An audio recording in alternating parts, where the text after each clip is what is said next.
Hi, I'm County Executive Bob Casserly.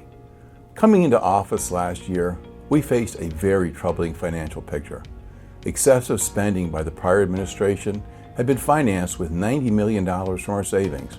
We responded with a fiscally responsible budget that met intense opposition from those determined to continue irresponsible and unsustainable spending above levels recommended by the Harford County Spending Affordability Committee and other independent financial advisors. Time has proven our critics very wrong. Our prudent fiscal policies have been vindicated, and the continuation of those policies is essential to our county's long-term success. A year later, we are once again undertaking the difficult but necessary task of creating a county budget. We now face a new and unanticipated fiscal challenge. While last year our focus was on reducing excessive spending, this year our new challenge is a substantial reduction in tax revenue available to operate the state and county governments. The reasons for our state's current predicament are open to debate, but the fact of the reduction in revenue is not. At the state level, we must reconsider policies that have raised Maryland's minimum wage to the highest in the nation and placed us among the top 5 worst tax states in the nation. Such policies are a serious drag on our economy. At the same time, unrealistic state spending mandates for the Blueprint for Education are straining local budgets statewide and should be paused and revisited. At the county level, our choices in responding to these challenges are clear.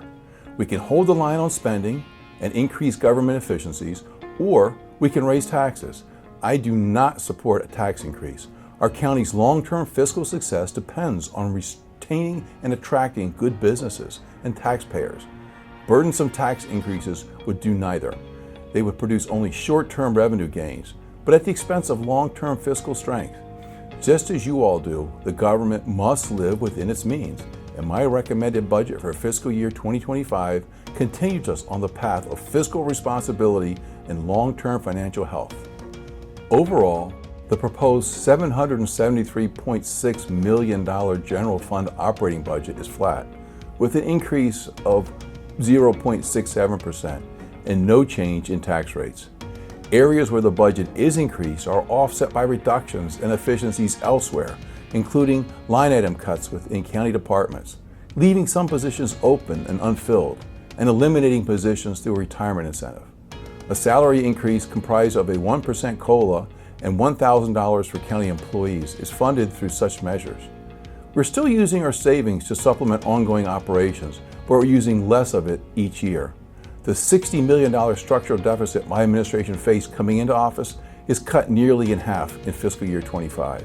Our unassigned fund balance is proposed to be down to $2.7 million as of June 30th, 2025. Operating budget increases are mainly for public safety as we continue strengthening our emergency medical services, funding competitive salaries for law enforcement, and providing vital resources for health department.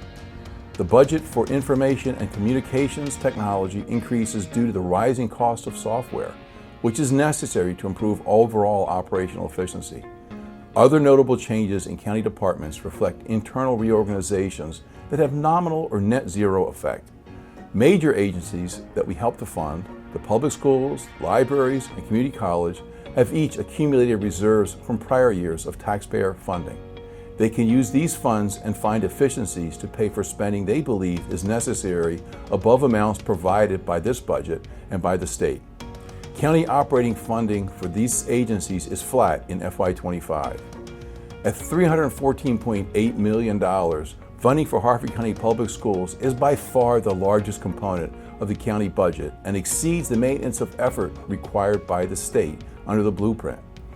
As we've been doing all year, we will continue working with the school system on ways to share and/or reduce costs so that savings can be directed to the classrooms.